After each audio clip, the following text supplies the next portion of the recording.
One final hurrah. Let's do this.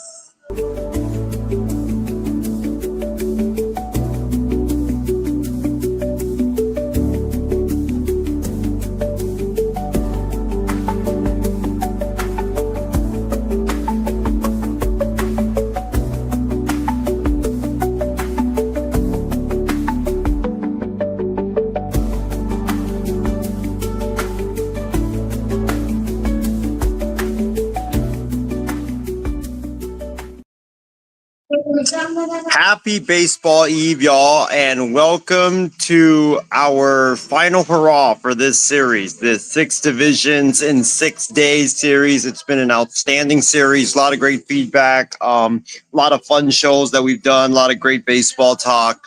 And yeah, I mean, we are officially, folks, now less than 24 hours away from first pitch. I believe the first games begin tomorrow at 12 p.m. Pacific time, which is about, if I can do my math properly, it's about 21 hours from now. So yeah, we're about 21 hours away from baseball, y'all. It's a great time. Like Ben said last night, this is going to be our longest day of our life. So we'll hope to get you guys through it with some baseball talk here today. My guys will be joining me in a little bit. So I'm just going to ride right now before they come on. Yeah, we're going to be doing our final division here in our 6 divisions in 6 days special.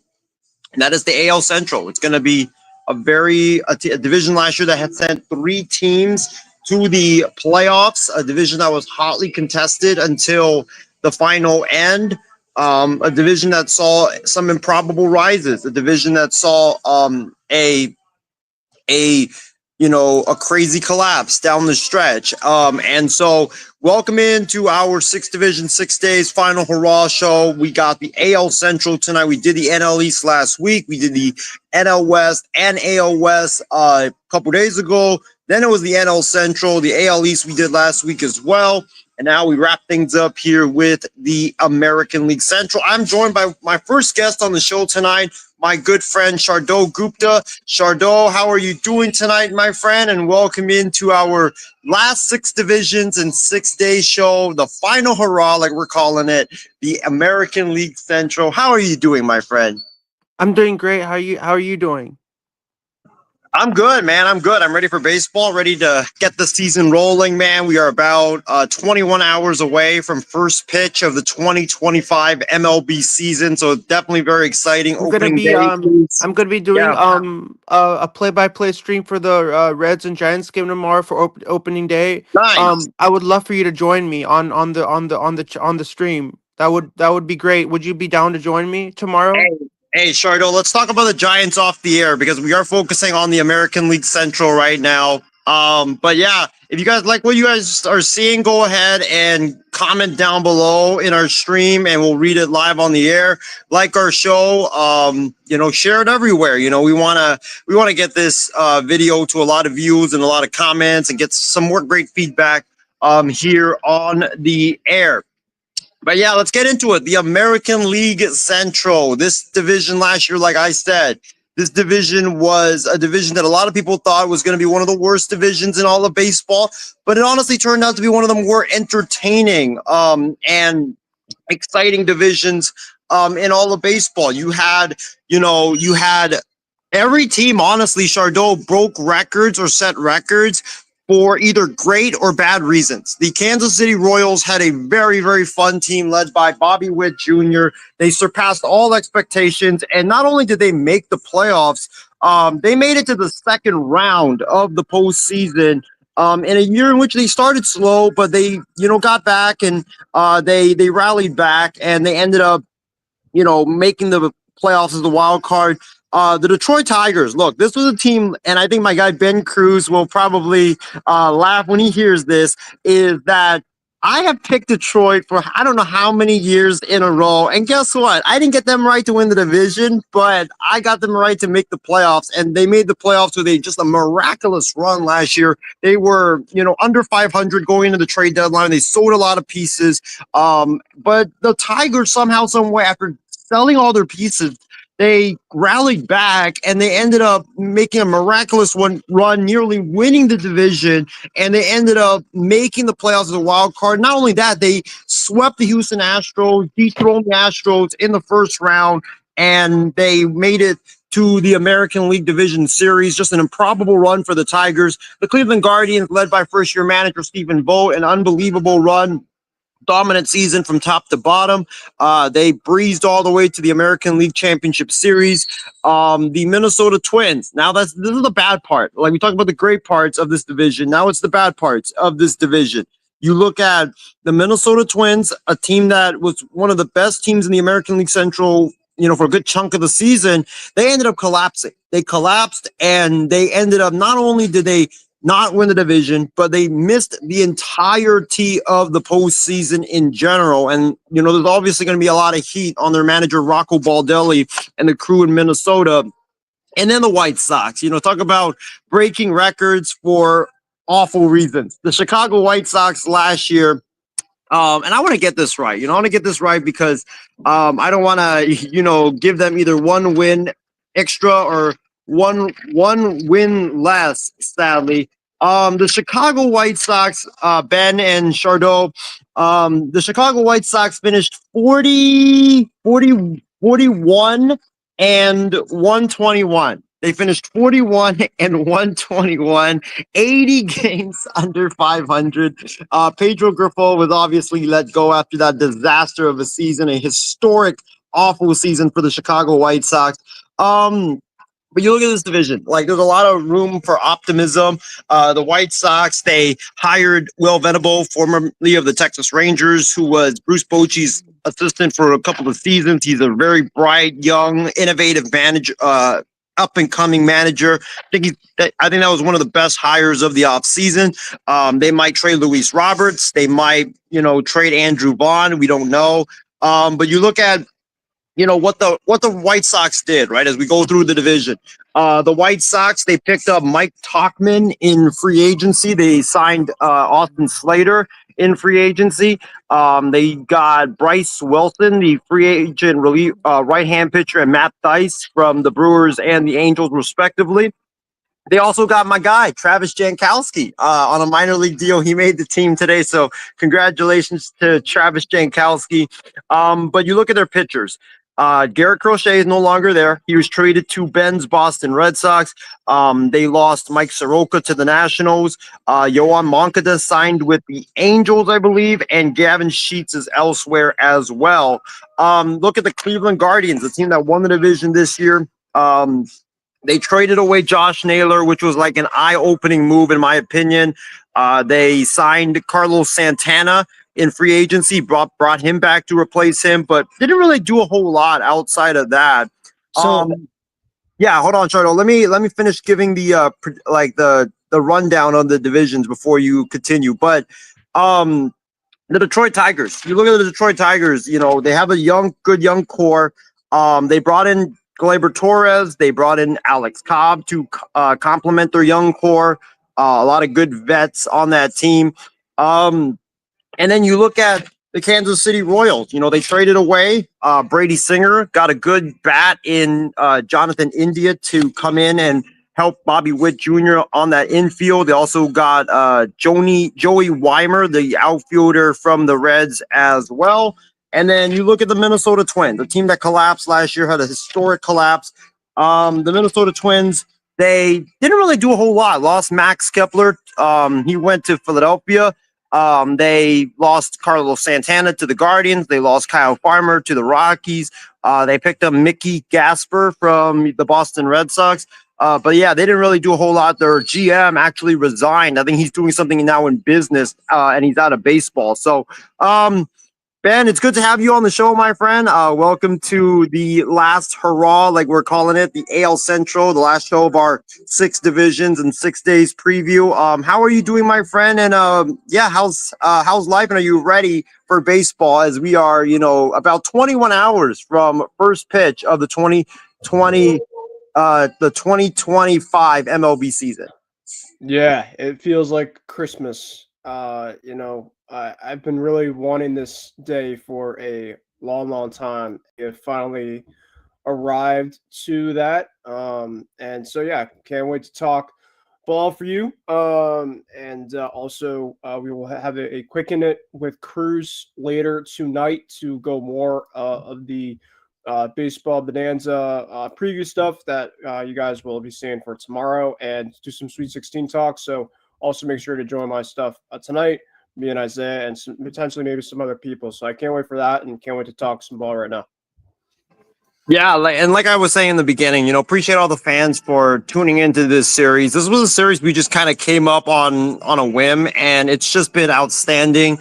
A lot of great feedback. A lot of people saying that we should run it back next year. Appreciate Callan. I know Callan couldn't join us today, but appreciate Callan for joining us throughout this entire series. And Ben, like I was telling you, maybe we got to run this back not only for next year, but for the NFL as well. Because it's just been that much fun. But Ben, before we get into the division, I do want to show you, this division had me stumped because I was kind of like, the all the other shows I've been repping like one team, at least one team in the division. But this division, I didn't have anything. I didn't have any White Sox gear. I had no Cleveland Guardians gear. I wanted to wear like a Cleveland Cavaliers shirt that I had, but I was like, it's not really like makes sense. So I was like, Minnesota, I didn't really have anything. The other Detroit, unfortunately. I mean, I could have brought a Little Caesars pizza box. Maybe that would have been the thing because the Tigers' mantra is pizza. But I decided just to put on a nice, cool Marlins shirt just because, the White Sox, unfortunately, and the Marlins are going to be in the same category. So I was like, you know what? Why not lump them together and have a team to go with the White Sox as well? Yeah, no, it should be a really interesting division. I mean, and obviously, I know you kind of previewed it, so I might as well, kind of catch on at this point in time right now. So when you kind of look around this overall division, kind of very similar to the NL Central, which we talked about. If you guys want to see it, we talked about last night. Obviously, my predictions, at least from my season predictions that you guys can take a look at on my via X, is that I think that Kansas City and Detroit are still my top two teams when I look at it in this division. Partly, I mean, the Royals and the Tigers and the Guardians, as a matter of fact, all three made the playoffs last year. And I think a lot of people specifically were very interested to see in terms of how this division was going to be. A lot of people didn't think that this division was going to be that great. And three teams out of the five, the Twins, I mean, were close. I mean, they're kind of in the outside looking in for at least for a little while. But yeah, I mean, you got to give a lot of credit to these teams. And it's going to be really, really tough, for a couple of teams like the Guardians or the Twins to possibly try to get in, because you got these teams like the Royals and Tigers that were just there last year that, that got in. So for me, I'm going to go with the Kansas City Royals as my AL Central winner. I think that, I know that they lost Brady Sinner, but they still have a three-headed monster at the top with Cole Reagans, Michael Wacha, and Seth Lugo. I do think that Seth Lugo will probably have a little bit of a regression because that was his best year yet last year. But I do think specifically they still have a really, really good top three. And when you typically have a very good, at least top two, but let alone three, you're definitely going to be going places for sure. I also really like the Jonathan India move specifically because they really lacked some counterpunch, at least offensively. You kind of see that against the Yankees last year in the playoffs. So you obviously have India with Bobby Witt at the top two. Then you have guys like Salvi, who's still really killing it at this point in time of his career. Just all around, I think the Royals are still my pick in terms of winning it. Number two, I got the Tigers. I mean, obviously AJ Hinch coming in was fantastic for the Tigers last year. You still got Tarek Skubal, who was an AL Cy Young type of candidate, and obviously Jack Flaherty, Kenta Maeda, a couple other guys, Reese Olson potentially, possibly could burst onto the scene this year. And the thing about the Tigers I do kind of worry about, their offense, right, is kind of very hit or miss. I mean, Riley Green is obviously very, very good. Javi Baez maybe has a bounce back. I mean, because he's just been so bad for the last couple of years. So that's why I have the Tigers being in second, because I know the fact the Royals offense isn't great, but at least they have a bit of a offense in which you can kind of see some guys that for a fact are going to be impacted, like Witt and India and Salvi. But that's where I think I kind of have it live, because I was very kind of on the fence between these two teams in terms of who was going to win it. But I do think that I like the Royals a little bit more than the Tigers. Number 3 is the Guardians. The Guardians, I think, are honestly take a little bit of a step back this year, but losing Josh Naylor, I think, is a very low-key, underrated loss for the Guardians. You put him kind of at the top with Jose Ramirez there. I will say Carlos Santana coming in is a good move, but he's obviously getting a little bit up there in age. I don't know if he's going to be the same Carlos Santana with the Guardians from a couple of years ago. I know that they still have a guy like Lane Thomas. Maybe he can kind of give him a little bit jolt. But, Stephen Kwan and obviously Jay Ram are obviously two really good players. But, I don't know. I mean, they're kind of similar like the other two, but I think that losing Naylor, I think, was a really big move for them. So I have him at number 3. I do think that out of the 3 teams, I think the Guardians still have the best relieving out of the 3. I mean, obviously Clase and the back end there. And I think Smith, is their 8th inning guy.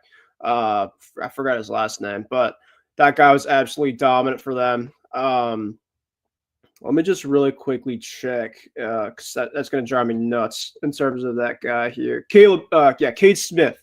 Cade Smith was a guy that was right pretty much going up with Clase. So I think that they have the best closing, at least on the back end, out of the 3. But I think that I look at it in terms of starting rotation and at least offense, and I just don't really know how the offense for the Guardians is really going to be this year.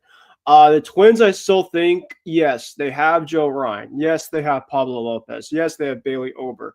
They got some pieces in their starting rotation, but the managing, I'm really worried about. I mean, Rocco Baldelli has just been kind of there. Yeah, and I know that it's kind of a thing of like, if you have really good pitching, you have really good offense, you should be able to kind of take over the deficiency of the manager. But when you have 3 fairly good teams kind of ahead, I just think that the Twins are going to be in that 4th place. And not a knock on them per se. I mean, Carlos Correa, right? He wasn't great last year, but he wasn't healthy. Royce Lewis is an absolute stud, but he just can't stay on the field consistently. He might not be ready for the season. I mean, obviously their back end is pretty good. I mean, Johan Duran, Duran and Clase are obviously the best, probably 2 closers in their division, but those 2 teams specifically have a ton of question marks in their lineup compared to, I think, that the other 2 teams don't. So I got the Twins at number 4, and then you just had to have that team that is just dreadful, awful, nothing better about it. Maybe they have like guys like Sean Burke, who's going to be starting for them opening day, kind of give them the little bit of a jolt, and maybe bring some of their young studs specifically in the market. It was actually really funny, Isaiah. They asked Luis Robert, I think it was today or yesterday, in terms of, are you going to stay with the White Sox for the whole entire season? And he said no. Which, I mean, heck, Yeah, he ain't wrong, right? I think, even the players know it. Like, they just know for a fact they're not going to be a good team. And it sucks for them specifically, for a lot of White Sox fans. But, they're not going to be great. They're going to be selling off pieces, including guys like Robert, at the deadline, hopefully getting some prospects back. And, now they have some guys like my former Red Sox, Brandon Montgomery, Kyle Teal. Maybe they get a chance to, come onto the scene this year. But yeah, that's how in terms of how I have this division shaping out. I have the Royals at number 1, the Tigers at number 2, the Guardians at number 3, the Twins at number 4, and the White Sox number 5. Yeah, I mean, I think like the way we look at it, I think it's kind of similar. I think when you look at this division, I think that obviously, if you want to start from the bottom and work our way up, it's the White Sox are the worst. Even I can't justify picking the White Sox. Any reason to pick it. Like, if you think they were bad last year, just wait until they sell Robert and they sell Andrew Vaughn and some of their other pieces. The thing is though, I think they will be a little bit better than last year because let's face it, there's no other way to go but up, right? Because that was like rock bottom for the White Sox. I do love the Will Venable hire for them. I think he's a really good young innovative manager. He's kind of in the mode of like a Skip Schumacher, who is very young and did wonders with that young Marlins team before they traded away everybody. So I do think he will be able to, motivate the guys, get them ready, develop some players. Because he's worked under some really good managers like Bruce Bochy, Alex Cora in Boston, among others as well. I think he worked with, if I'm not mistaken, I think he worked with Joe Madden in Chicago with the Cubs too. So he's been under some really bright minds. So I think that, look, the White Sox are not going to make the playoffs. They're not going to win the division, obviously not. But I do think that they're going to probably be in like the 40 range when it comes, or the 50. I could see them maybe like 45, 50 range in terms of wins. Like I think they could have that extra bump. But yeah, they're going to be in last. And then you look at some of these other teams in the division, right? Ben, the Minnesota Twins, I think, and this is a hot take, I think Rocco Baldelli is going to be one of the first managers fired this year, because I thought he should have been fired last year. Like when you have a collapse like the Twins did, like, and the way that they just collapsed when they were one of the best teams in the AL Central, one of the best teams in the American League. And they just, like, not only did they miss the playoffs, they had an absolute dreadful second half of the season, and then they missed the playoffs. Like, heads got to roll. So I don't know why Baldelli still has a job. It makes no sense. I've never really been the biggest Baldelli fan. I thought that, like, he goes too much by the book. And the Twins remind me a lot of the Phillies, where it's like, and the Eagles from a couple of years back, where it's like they had a great start, but then they had that collapse, and it just wasn't the same. Like, I know the Eagles made the Super Bowl, a couple of years later, but there was a lot of turnover. There was a lot of friction, and I think that still, I think, lingers in the clubhouse in Minnesota, is that friction, that turmoil, and that's why, Ben, like, I don't want to spoil. I think I said this when we did that NL East preview. I don't think the Phillies are even going to not only win the division, I don't think the Phillies, sadly, are going to make the playoffs, because I just think, like, it's hard to, I think that, like, after the blow that they had last year where they lost to the Mets in heartbreaking fashion, they had a collapse in the second half. Like, I just think the Phils, that tension in the locker room is still lingering. So I think that's what's going to happen here in Minnesota. Like, I don't be surprised if Baldelli and the Twins get off to a rough start. He gets fired midseason, and it just goes downhill. And the Twins, like, I don't know what happened this offseason. They didn't really do a lot. They were potentially thinking about trading Carlos Correa, one of their better players on their team. Their bullpen is really good with, like you mentioned, with Duran. Griffin Jack is one of the most underrated setup man for the Minnesota Twins. He's got like a nasty changeup. I've watched him pitch before. He just got some filthy stuff. That lineup, you talk about Correa, Royce Lewis, Jeffers, Will Castro, Buxton. And that's the thing with Buxton is, like, unfortunately, like, based on the injuries and other stuff like that, like, I just feel like he's really underperformed the hype. Remember, he was supposed to be one of the highly top prospects in all of baseball. He hasn't been a bust. He hasn't been bad. Well, but it's just, unfortunately, there's a lot of guys, Isaiah, that can't reach their potential because of injuries. This is exactly the most. I mean, obviously look at Mike Trout, but Byron Buxton is just one of those guys to be like, remember, like, couple, like 3-4 years ago, he, like you said, he was very coveted to be just that type of guy. And I think really for the Twins, they were going to be kind of the rulers of the division, at least for a long period of time, because they were expecting a lot of high things about Buxton. And obviously adding Correa, obviously, they really thought that the Twins are going to be kind of at the forefront.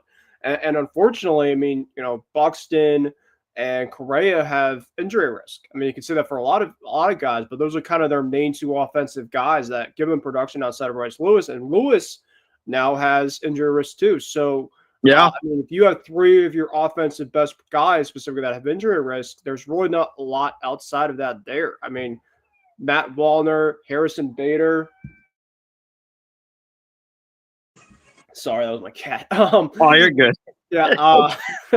But yeah, there's just kind of, it's just kind of there, and I know we talked about the bullpen, but the rotation's fine, right? But I think a hot take, we talk about hot takes at least the last couple of days prediction wise, and I was actually watching a stream last night from a Mets reporter, And he said Pablo Lopez to the Mets because the Mets, I think specifically, need some rotation help. And I'm thinking to myself, I'm like, that could definitely make sense, right? But we'll have to kind of see in terms of how the Twins are because, like you said, I can definitely see Baldelli getting fired. That would not rule me out at all. We're just gonna have to kind of see how the Twins are. But right now, currently, I have them projected to win. Let's see what I had. I had them winning. Oh wow, I had the Twins at 75-92. Wow. Yep. Wow. So I currently right now, I mean, I have my season predictions right here. I mean, you can't really say that great, but I got the Royals at 88-74. I got the Tigers at 85-77. The Guardians at 82-80. The Twins at 75-92, and I have the White Sox at 53-109. Wow. Wow. I mean, also speaking of the Twins, you talk about underrated losses, right? How about Max Kepler? Max Kepler was a guy. Yeah, I know he got injured last year, but before that, I mean, dude was putting up a lot of big numbers, hitting a lot of home runs there in Minnesota. He was a guy that was always dependable. He was a really good defensive outfielder, and also like he was a guy that just put up numbers. So the fact that you moved on from him after 1 year, I know he was injured, but I think that that's still a big loss for them. But yeah, I don't really like the Twins. I'm kind of glad Callan is not on, so he doesn't have to, shit on me for this. But the Twins, Ben, I think they remind me a lot of the Padres from a couple of years ago, where it was like they were so top heavy. They didn't have a lot of depth to complement their lineup and their top heavy team. And when you have a top heavy team, you're not gonna win in baseball, plain and simple. So yeah, I think I got the Twins. I actually got the Twins in fourth. And then you look at, the other teams. I don't know why, but I feel like the Royals and the Guardians are primed for a step back, like a regression. I feel like with Kansas City, they were so young. They have a lot of young talent. And with young talent, they always have this great first year. But then the second year is that dreaded sophomore slump where everybody just takes a step back. I feel like that's going to be this with this team. The pitching staff is not all that sexy. Cole Reagans is a stud, but you look at Seth Lugo, for example. I think he's going to take a step back. Michael Wacha, the thing with Michael Wacha is always confusing. 1 year he's great, and the next year he looks like he shouldn't even be pitching in the majors. Yeah, I do think though that he's been a little bit more consistent. I mean, at least in his career, I can 100% agree. But I think that as of recently, I think that his stuff will probably still play. He pitched really well in that 1 year in Boston, and then he went the year after and he pitched pretty well in Kansas City. So, I mean, you could be right. I want to rule it out, but I believe specifically the Michael Wacha stuff. I do.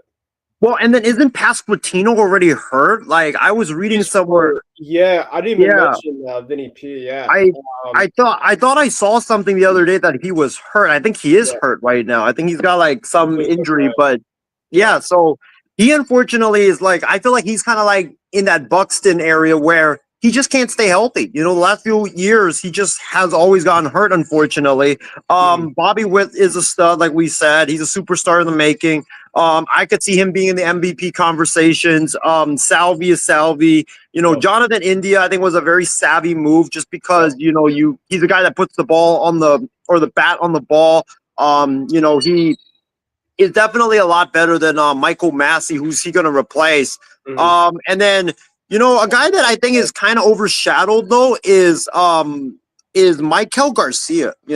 I like the guy's range at third. Got a lot of power. Unfortunately, doesn't really hit for average. But let's face it, a lot of guys in baseball doesn't hit for average these days. So I do think that he's a guy to watch out for. The Guardians, I'll put the Guardians ahead of the Royals. I think the Guardians are just, the experienced team. I do think they are primed for regression just because I think Stephen Vogt had the team playing with their head on fire, basically.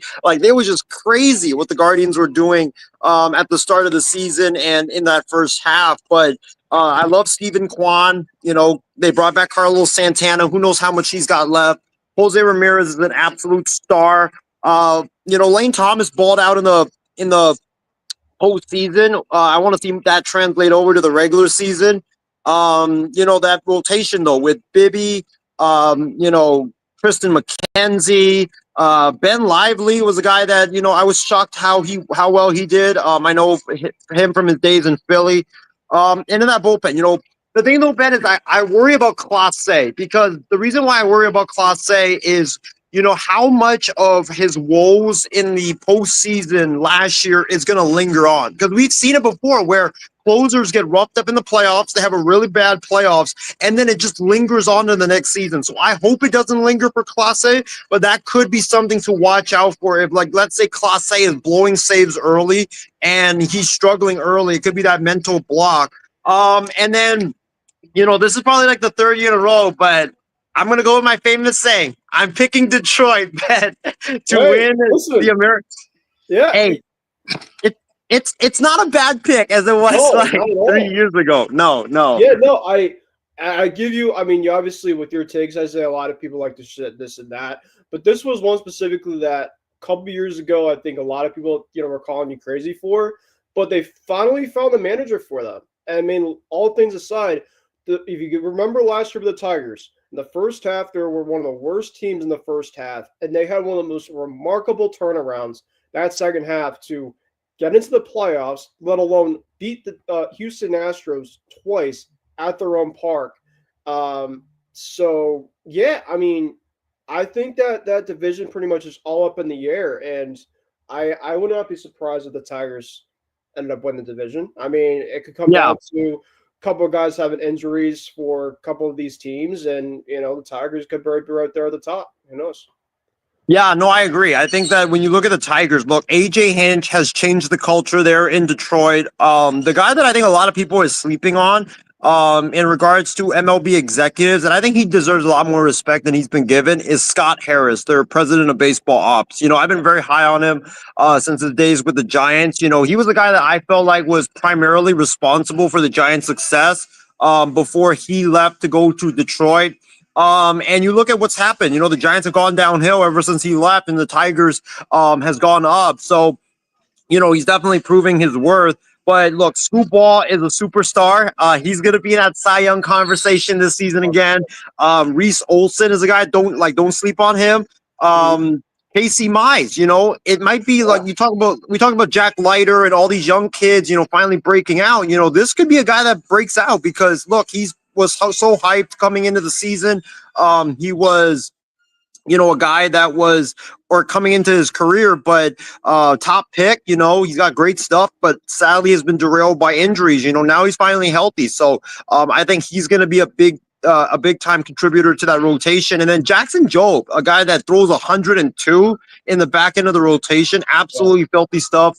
I think he's going to be a guy to watch out for. And then you look at that lineup, like they have a lot of young kids that is supplemented by veterans. Guys like, Josh Jung's brother, Riley Green, Kerry Carpenter, Jake Rogers, Spencer Torkelson, though, Ben, I'm worried about him because he was, I believe, the number one pick. Was he?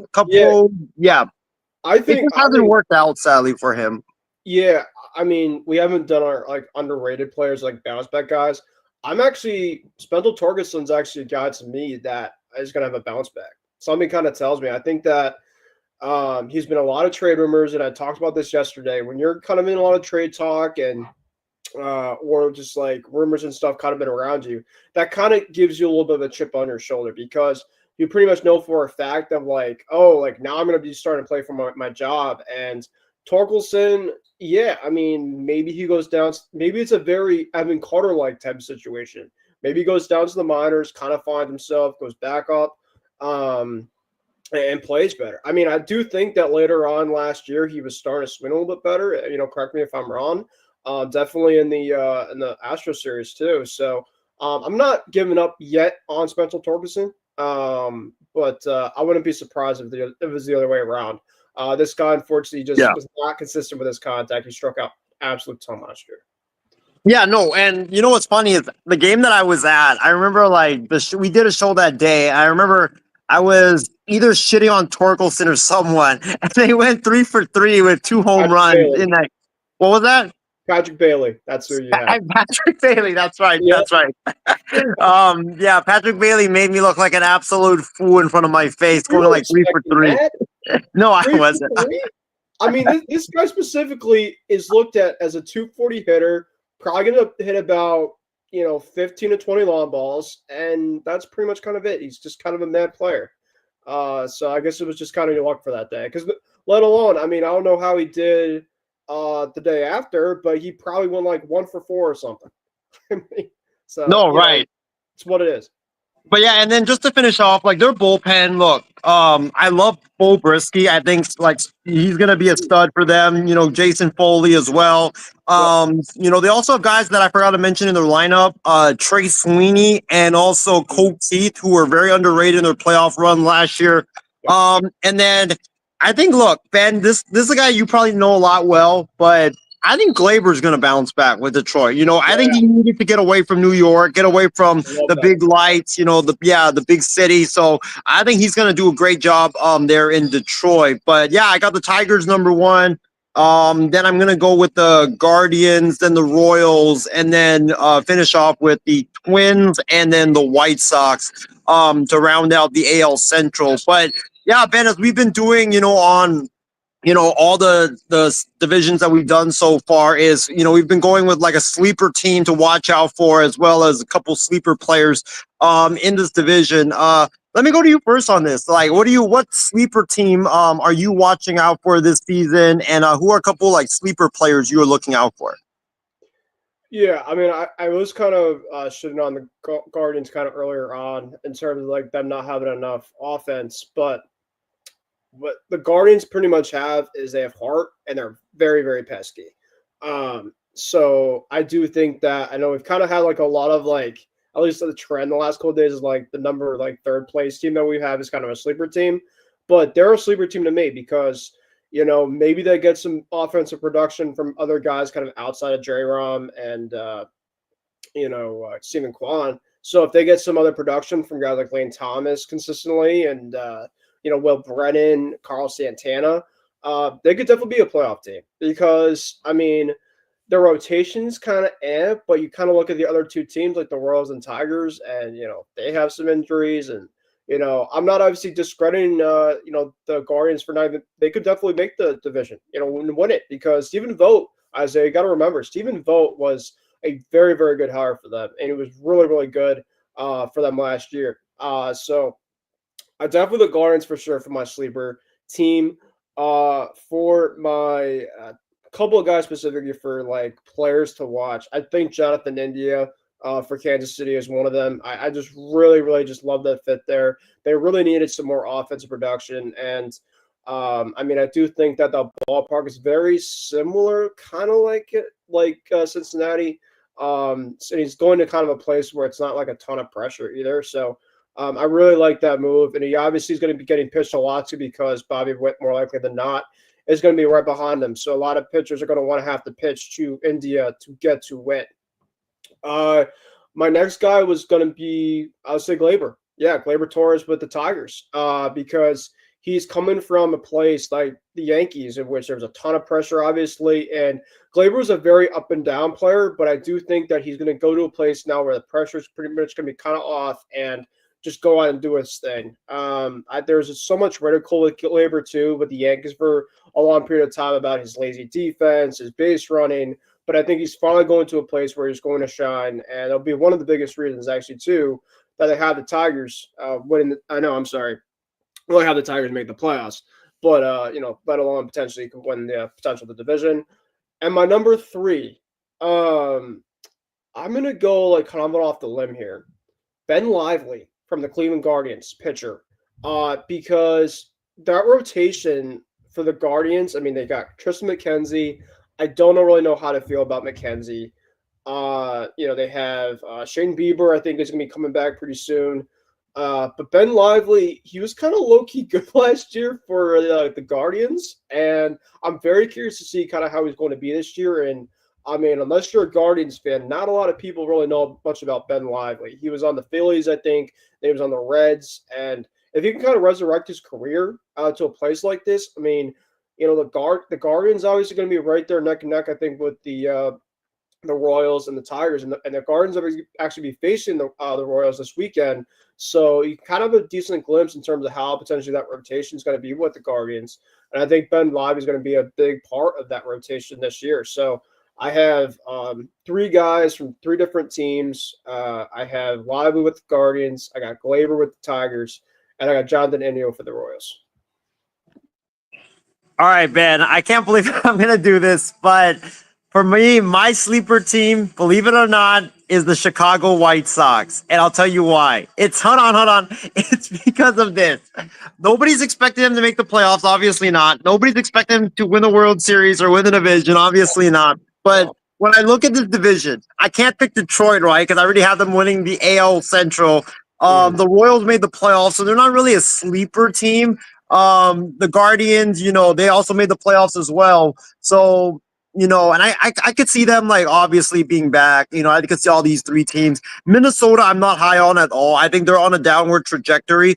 And this might be a hot take, but Minnesota, I think I could see Minnesota, believe it or not, I could see Minnesota, having a similar record, not like as bad, but I could see them in that range with the White Sox because I don't think the White Sox will be as bad though as a lot of people think. I think they will be bad, but I think that I think the reason why they sucked last year was obviously their roster doesn't have a lot of talent, but I think their manager was just awful. Pedro Griffol's message did not get home, and I think his players quit on him mid-season.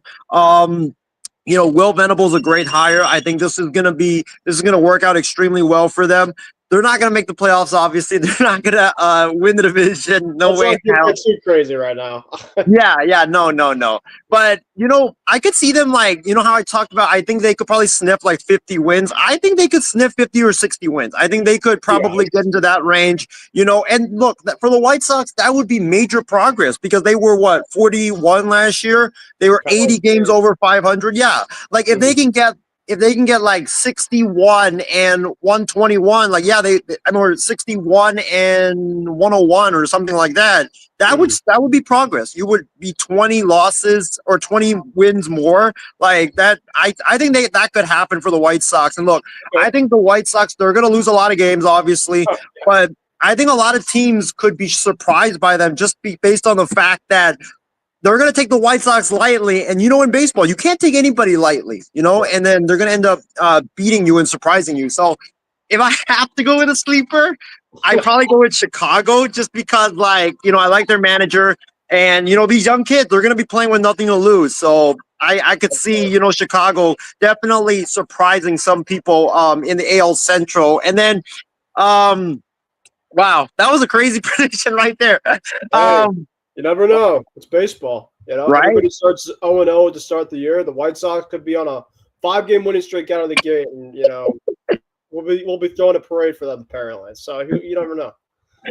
Hey, but if this prediction ends up coming true, and let's say, God forbid, the White Sox end up having a miraculous run and making the playoffs, oh my God, this video will be shared nonstop, I guarantee you. But in terms of sleeper players, I'm gonna go with a couple guys. I like Jace Young from the Detroit Tigers, the brother of Josh Young.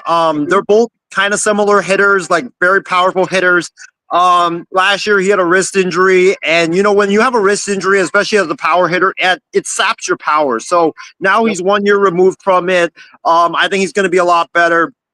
Cole Keith is another guy that I think a lot of people are kind of sleeping on. A lot of people don't really know who he is, especially if you don't follow the Detroit Tigers closely. But he's a really good first baseman. He's got a lot of power. First year in the league, I think he hit 13, 14 home runs, and that was extremely good. So I think he's gonna, another full season. I think I could see him getting up to 20, maybe 25 home runs, especially in that ballpark.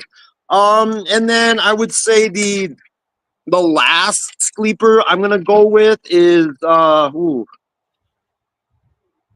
Lucas Urseg, the closer from the Kansas City Royals. He's got really nasty stuff. He throws 98. He's got a slider, or not a slider, but he's got I believe it's a sinker that's like 99 and just sinks down into the dirt. Like it's really nasty. And when he's on, it's like absolutely filthy. Unhittable. Yeah, like I know him from my days, from his days with the A's. So this guy's electric, and he's gonna be a closer now. I could see him racking up like 30, 35 saves this year for the Royals. I got one bounce back candidate that could possibly blow up in my face, but I really, really want to see it. And it wasn't Spencer Torkelson. Isaiah, Javi Baez might be back. And this is not me specifically going to total homer because I don't really give a crap about Javi Baez. He's never played for my teams before. But Javi Baez has arguably one of the worst plate disciplines out there in baseball. I mean, specifically, teams could be throwing sliders specifically out of the opposing batter's box, and the guy is just known for it, just swinging left and right. But sometimes you got to take chances. And I mean, spring training, but Javi Baez apparently had a really, really good spring. And maybe right out of the gate, maybe the hitting coach maybe learned him to stop hitting pitches from the outside batter's box and, be able to stay a little bit disciplined because for a fact that his swing is – I don't like his swing at all personally. But, if the Tigers want to make some noise early on, you see a couple hobby bombs early on, don't be shocked, right? So that's a bounce back guy that I'm kind of hoping for. It's not for the fact I know for it's going to happen.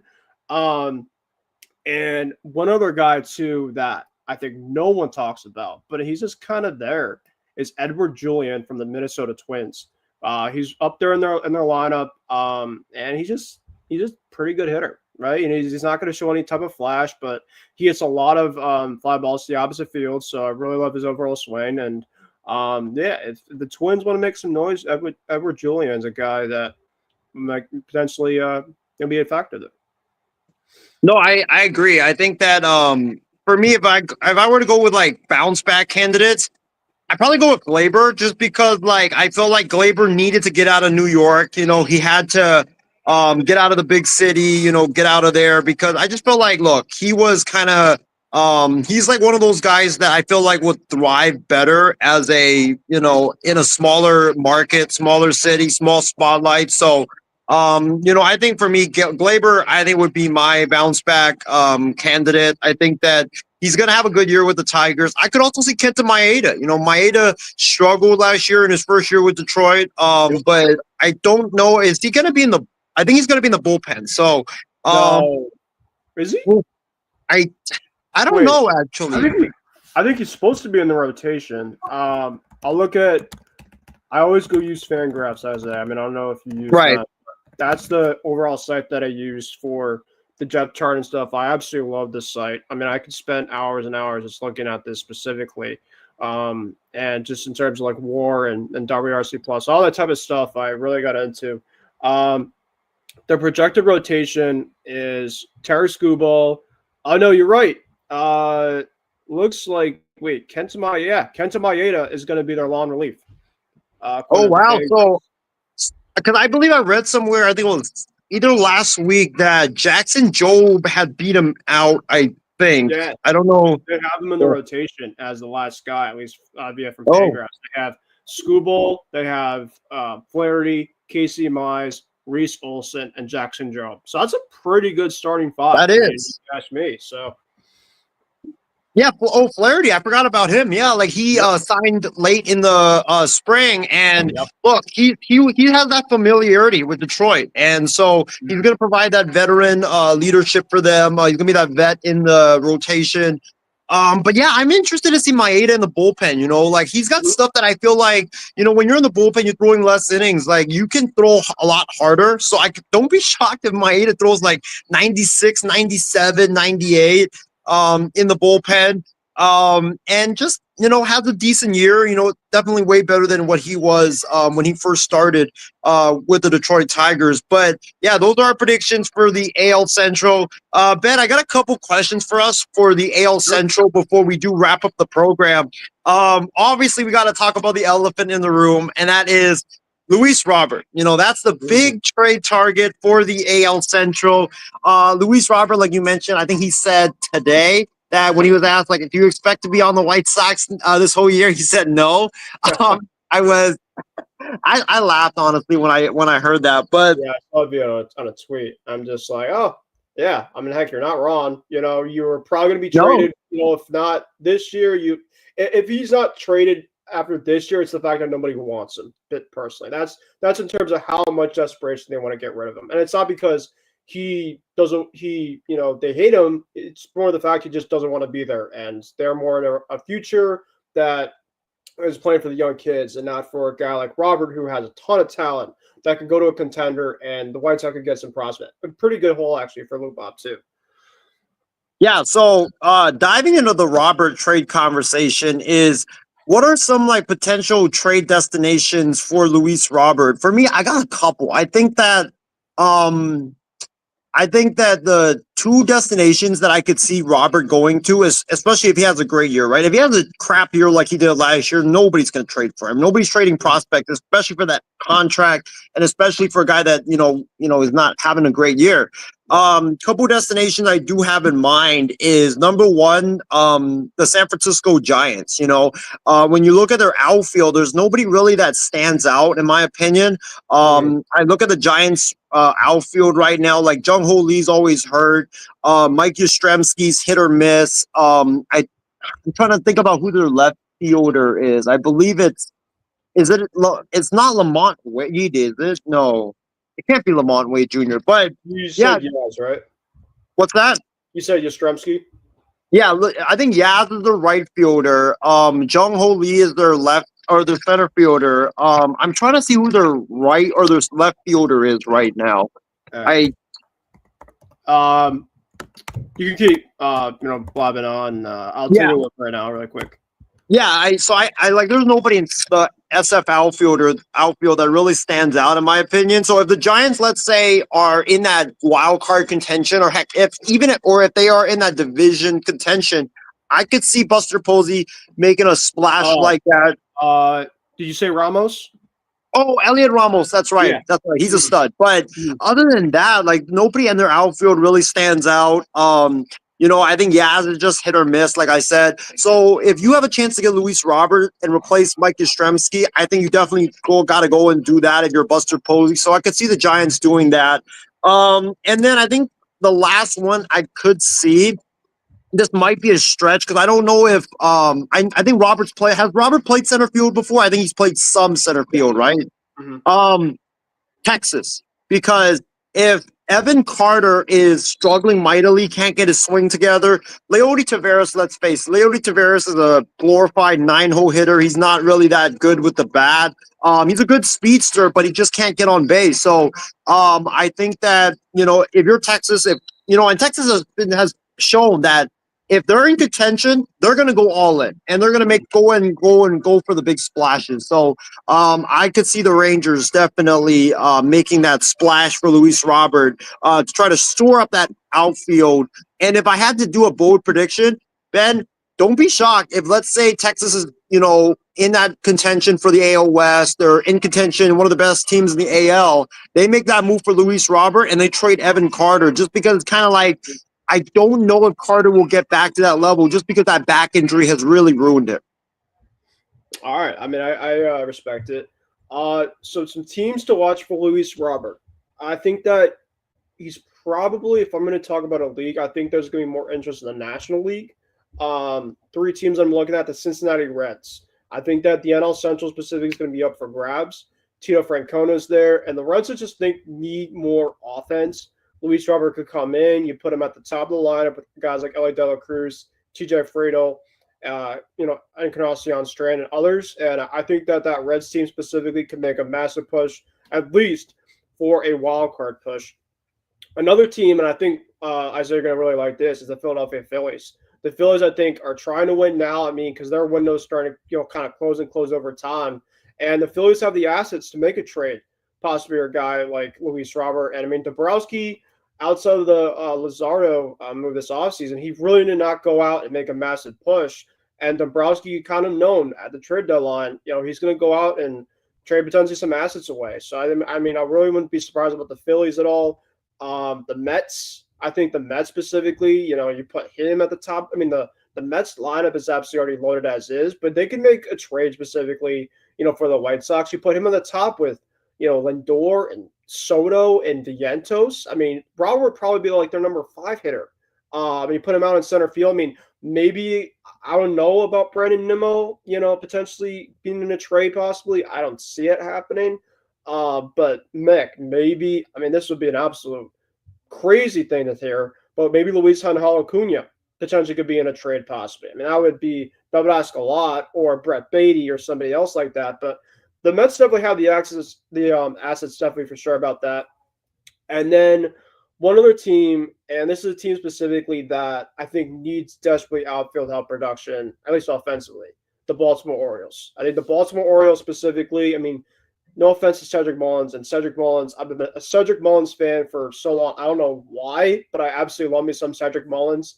You put Robert at the top of that lineup, and I mean, you lost some outfield production too because you lost Anthony Santander. And I mean, yeah, you brought in Tyler O'Neill, and I love TON, but you obviously at that top, you would have Gunnar, you would have Adley, you would have Luis Robert. I mean, now you're kind of starting to cook a little bit because that lineup is great, but I still think that they need some outfield help, power wise. And I think Robert specifically, the biggest thing about Robert is a couple years ago, he was looked at as one of the most feared offensive guys hitting wise. And then he unfortunately just had a lot of injuries that kind of held him back. So those are a couple teams to watch out for. I think that the two teams are really looking for the forefront in terms of like front runners teams, I think are going to be the Reds and the Orioles. Yeah, no, I agree with you. I think he's definitely going to be one of the hottest trade candidates this summer, and he's going to be like a guy that if he has a great year, like obviously a lot of teams are going to be intrigued and want to get because he's a 5-star or 5-2 talent. He's a guy that's got all the talent, just got to put it together and stay healthy. But Ben, couple fun questions before we end the show because we want to keep it fun and we want to end it on a high note. But the first question is, Tarek Skubal versus Bobby Witt Jr., two are the best young talents in this division. Who would you choose to build your team around if you had to pick one? You can think about it. I'll go first on this, but for me, I've always been a fan of pitching wins, and that like if you want to win a championship, you got to have a amazing superstar like caliber pitcher at the front end of your rotation and the guy that is one of the backbones of your team. So I got to go with Tarek Skubal. It's hard to find superstar lefties in baseball. He's outstanding. He's absolutely filthy. The guy like Bobby Witt, look, he's the guy that you can't replace, obviously. Can't really find a whole lot of Bobby Witt Juniors in the world, but it's even harder to find a superstar lefty that can just dominate and shove it on the mound. So for me, I'm going to go with Skubal just because I'm on the mindset that, look, you got to have great starting pitching, especially in October, to be able to win a championship. And I think that, look, Skubal, he's an absolute stud. He's not only shown that he can pitch great in the season, but he can pitch great in the postseason. And that's what is really important, in my opinion.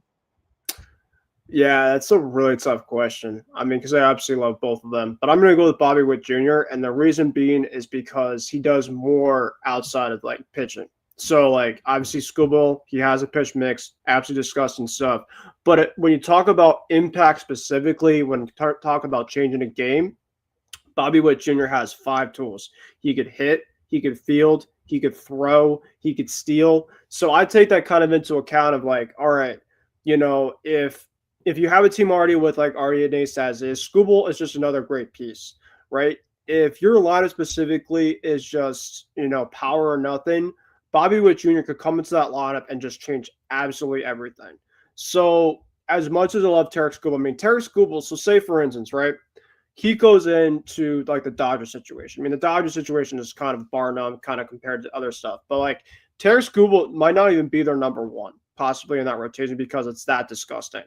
But Bobby Witt Jr. could come into the Dodgers and possibly be, I mean, he could be a complimentary type of piece, but he could be that guy. You take away guys like Mookie and Shohei and Freddie Freeman, he could be that guy specifically. So that's why that if I had to go and build like a dynasty type of team, I'm going to go Bobby Witt just because I do think that there's just more things that he can do that I think that can bring to my baseball team more than just pitching.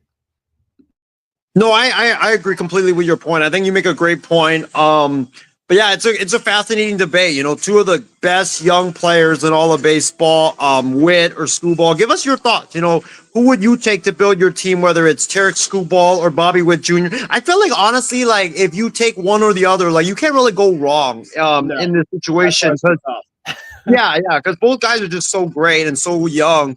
But man, the last topic to finish off the show, and we'll finish off the show in a very fun way, is you talk about all these great ballparks. I watched this, I think, yesterday when I was doing or watching a baseball podcast, is ballpark rankings. You know, you talk about, you know, the AL Central, you got the Guardians Stadium, you got Tigers, some of the most legendary legacy ballparks in all of baseball.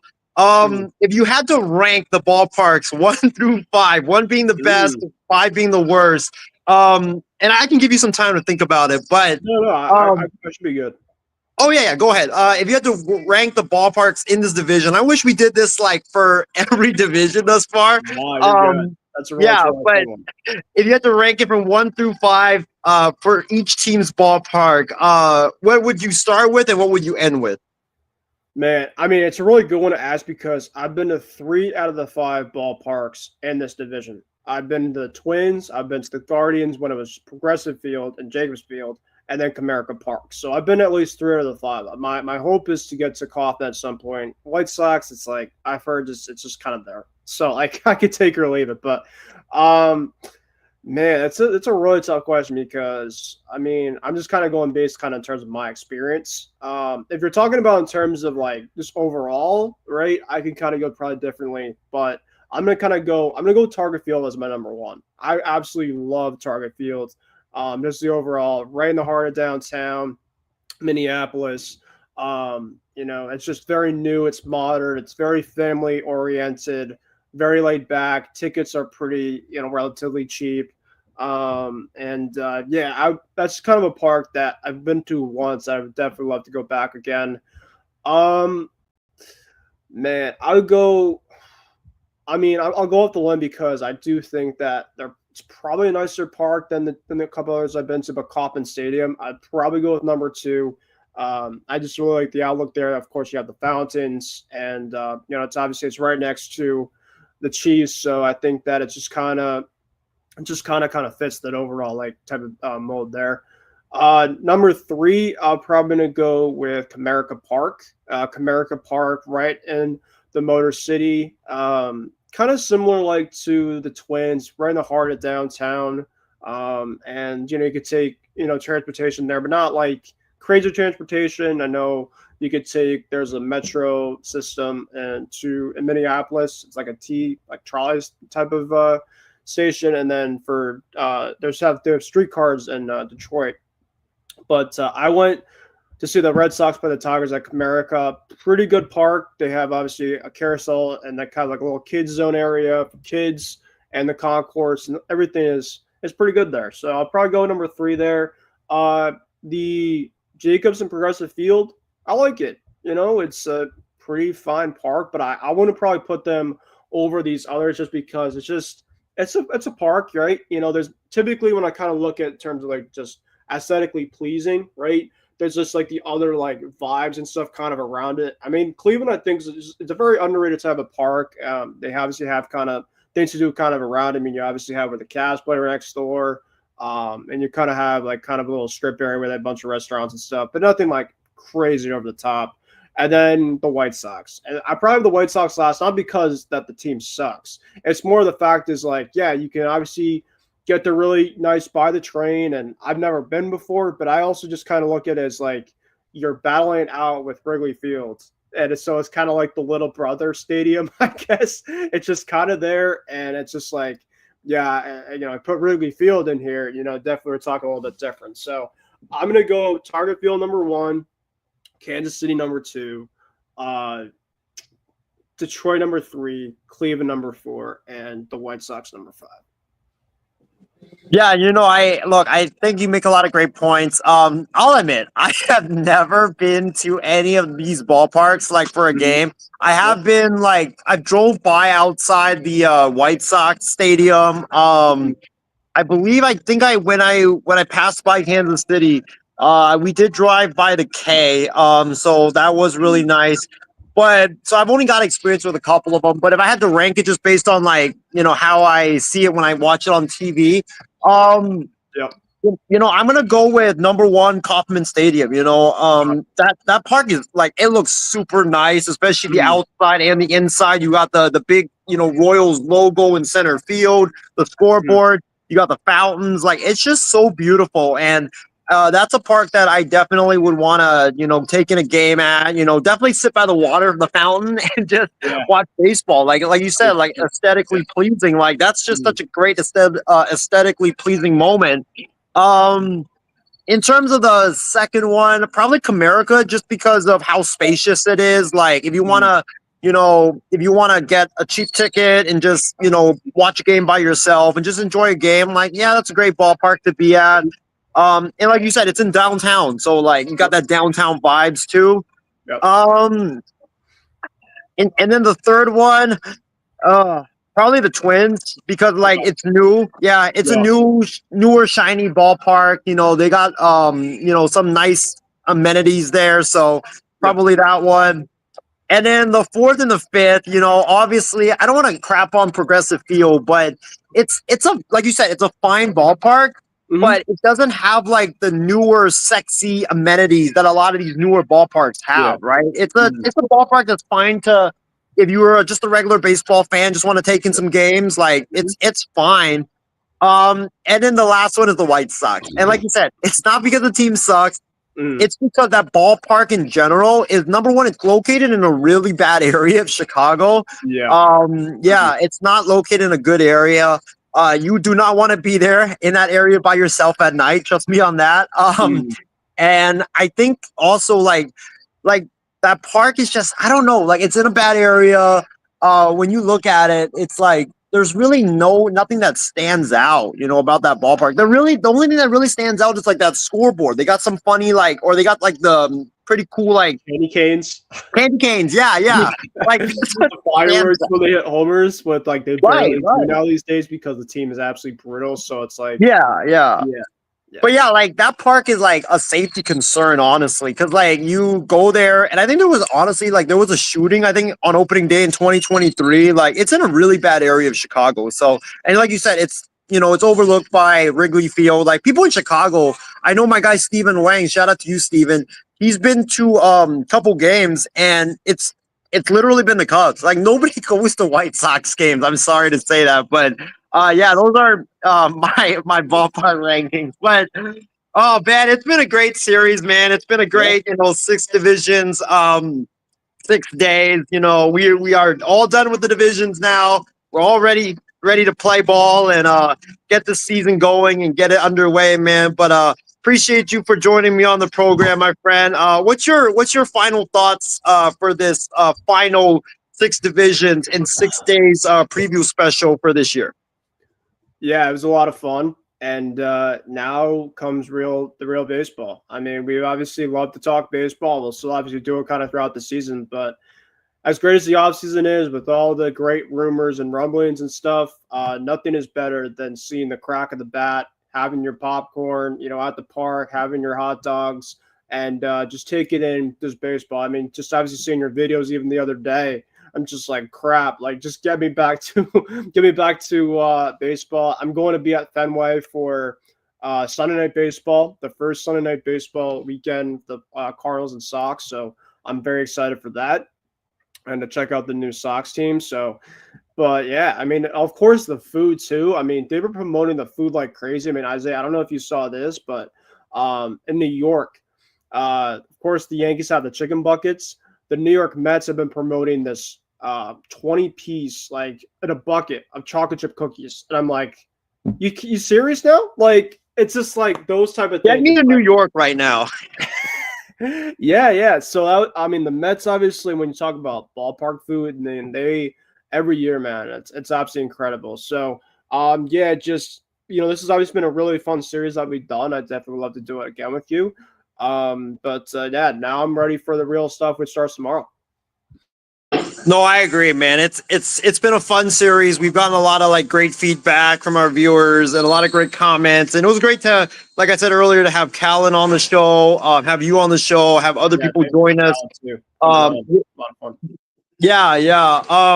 But yeah, like, it's like you said, it's the talk is all done now. It's time to go out there and play ball and, kick off the season for good. Although we are going to be doing, I think we're going to be doing your show tonight, Kicking It with Cruz. We are going to have some more baseball talk. So if you guys are not, if your appetite, your belly hasn't been filled yet with baseball talk, tune in tonight. But speaking of food, this was what I got at the Giants game. Their garlic fries. I've heard great things about it. Yep, absolutely incredible. Like, these might be the best garlic fries that I've ever had. And like, you know what's good about it, Ben, is that they actually put like real garlic on the bottom of the plate. So it makes it even more garlicky, which is just so good. But yeah, man, appreciate everybody that has tuned in to this 6 divisions and 6 days preview. We'll try to maybe do something like this for the NFL. I know that this just entire week has been a lot of fun. But Ben, any programming announcements for you before we sign off for tonight? Yeah, so more likely than not, unless things change, I will be having Kicking It with Cruz tonight. It's been long overdue, so make sure, guys, if you guys want to see more baseball talk and Sweet 16 stuff, because not only we have opening day tomorrow, but we have the continuation of March Madness. So it should be a really big day in the sports world for sure. And obviously the latest with a couple moves, including my Patriots adding a receiver. And the Giants got a quarterback, so I might obviously add a couple things in there and maybe some NBA stuff as well. So you won't want to miss that.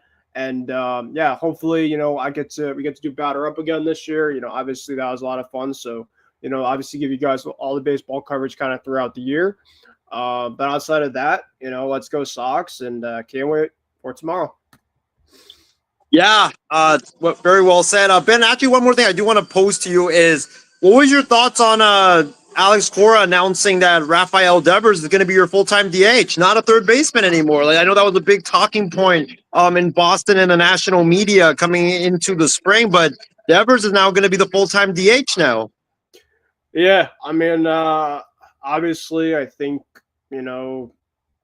originally, if you told me this, I probably would have said no, I don't see it happening. But I think after the last couple weeks kind of transpired, and I think that Cora did speak to Devers about this, I do think that Devers originally wasn't on great terms about it. But I think that Devers, Bregman pretty much, and Devers, they've pretty much been kind of talking to a bunch of podcasters in terms of this whole entire situation, which I find very interesting. And pretty much the biggest thing I've been getting at is they just want to win. They don't really care specifically in terms of like, oh, I really want this position, this and that. I just want to win. And I think that's a really big thing, at least, because, if you start to have kind of controversy, this and that, and maybe with Rafi, right, he might not, and, really like to start. I mean, this has been kind of a place for him where he likes playing the field.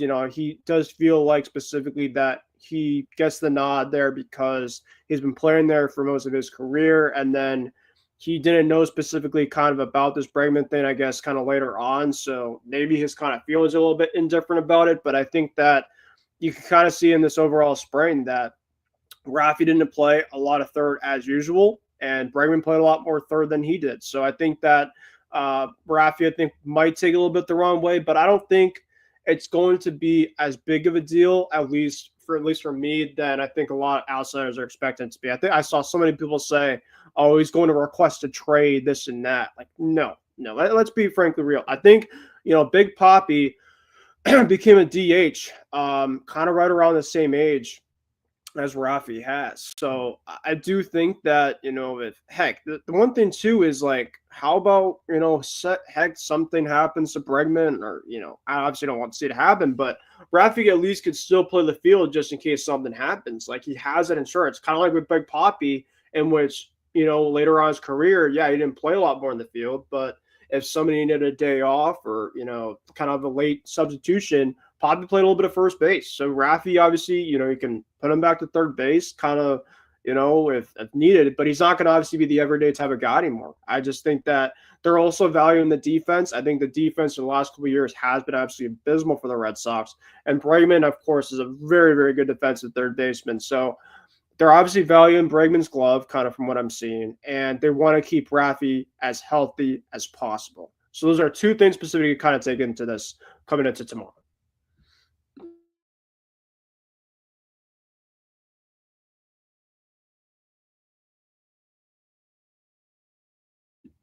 It looks like You got me? Yeah, I got you.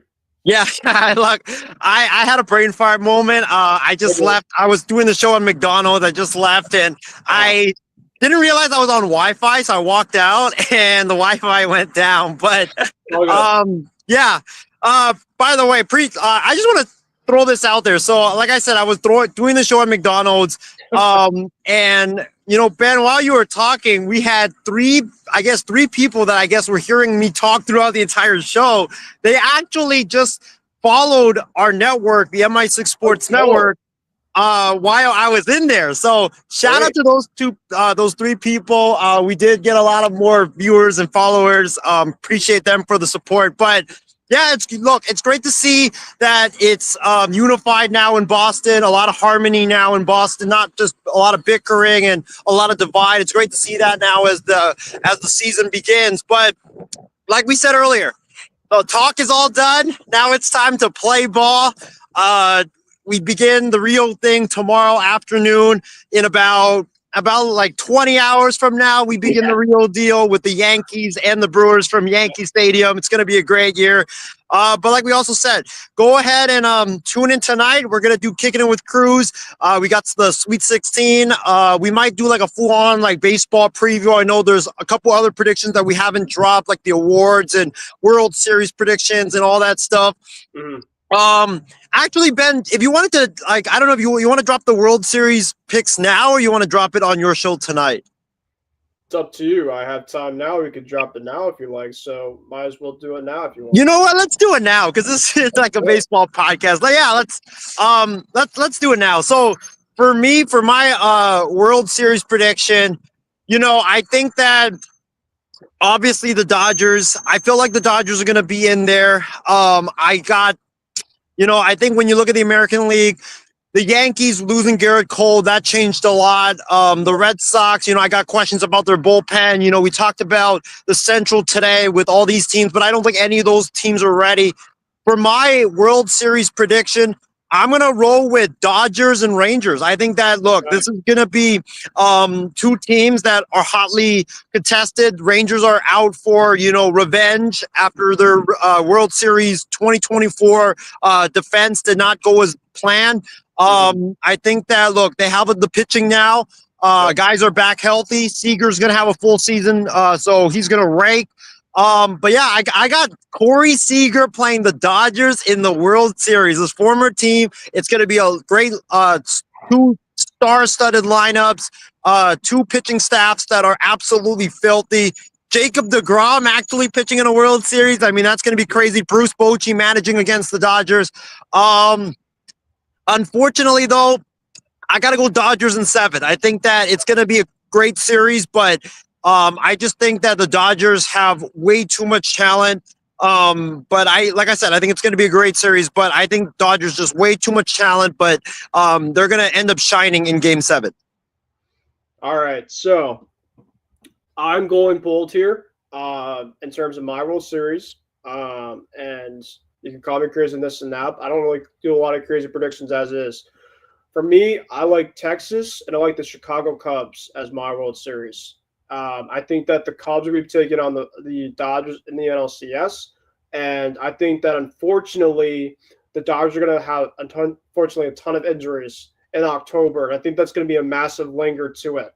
We talk about specifically not always the best teams in sports win it. It's all about specifically how you ride the end of the season into October on a win streak. You take a look at the Detroit Tigers, for instance, last year. They literally were on a massive win streak in the second half last year, riding into the overall playoffs, and they won in Houston, and they've won both of those games. So I'm kind of taking that ladder kind of more than the physical best team itself. Yes, the Dodgers are definitely the best team in terms of getting to the World Series.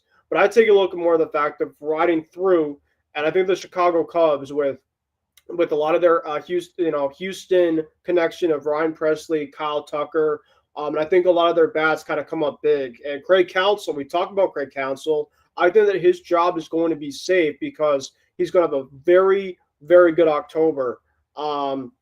So you're going to have Craig Counsell and Bruce Bochy managing in the World Series, and I think that would be a really good World Series. And I got the Chicago Cubs in 6 games win the World Series. I think the Chicago Cubs win the World Series their second time after the drought has happened. I just really like the overall makeover of that team, and I do think that Jed Hoyer and that team is going to add at the trade deadline and trying to make that next push. And I think they're going to shock everyone and beat the Dodgers in the NLCS.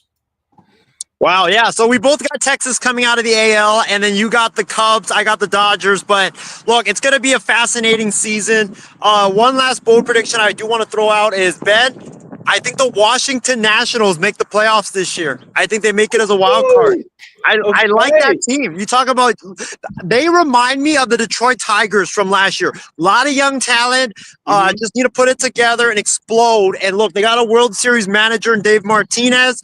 Mackenzie Gore is an absolute stud. CJ Abrams is a future superstar. Like, I like what the Nats are doing. And I think that, look, I think if you look at a division, the Braves are always injured. Like, you can't count on them. Like, their pitching staff is just ravaged by injuries. The Mets, I think it might take a little bit time to get it going with Juan Soto and a lot of their new additions. I'm not as high on Philly just because I think the vibes are just very low right now, especially with what happened last year. And then the Marlins are the Marlins. So they're going to absolutely suck. So I got the Nats making the playoffs this year, and don't be shocked if they go to the NL, like deep into the NL playoffs, because this team reminds me a lot of Detroit. I like that a lot. I could definitely see that. For me, my bold prediction is Dylan Cease is going to get traded at the trade deadline. He's going to go to the Baltimore Orioles. The Baltimore Orioles, I do think, need a lot of pitching help, and I think that losing Corbin Burns was a massive loss, and they really didn't, replace it. And Cease will go to Baltimore. And I think that Baltimore has a lot of great prospects that they can, give it back.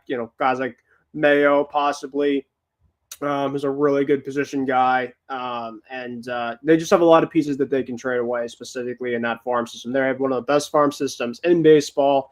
So obviously the Padres can kind of load up their farm system, and the Orioles can get an ace to try to keep their postseason hopes and stuff like that, and the second hope alive, because you see the Yankees and the Sox. I think that the rivalry will be really, really back this year, my friend. And the Orioles are going to try to be like, oh, just make sure, guys, I'm kind of like just right here in the back picture here. I think they're going to get Dylan Cease trade deadline. All right. Yeah, those are our bold predictions. We made our World Series predictions already. Ben's got the Cubs and the Rangers. I got the Dodgers in Texas. I got the Dodgers winning it. Ben's got the Cubs winning it this year, but it's going to be a great year, like we said. Appreciate Chardot and Frederick Miller, new viewer, for tuning into the show. Appreciate you. But yeah. The talk is done. The series is over. Now it's time for the real deal. It's time to play ball, and it all begins tomorrow afternoon. Happy opening day, guys. I hope all of you guys have a wonderful, wonderful opening day, and just enjoy baseball, because here we go. The 2025 MLB season, the chaos is about to ensure, and it's going to be a fun season. But yeah, tune in for Kicking It with Cruz tonight. We'll be back in a couple of hours. I'll have a little break. Take a break. Be back in a couple of hours for more baseball talk and Sweet 16 talk. But until then, guys, this is Isaiah. That's Ben. We'll see you guys later on tonight. Appreciate everybody for tuning in to this week special of 6 divisions in 6 days. And yeah, we'll see you guys tonight, everybody. Have a great night. See you.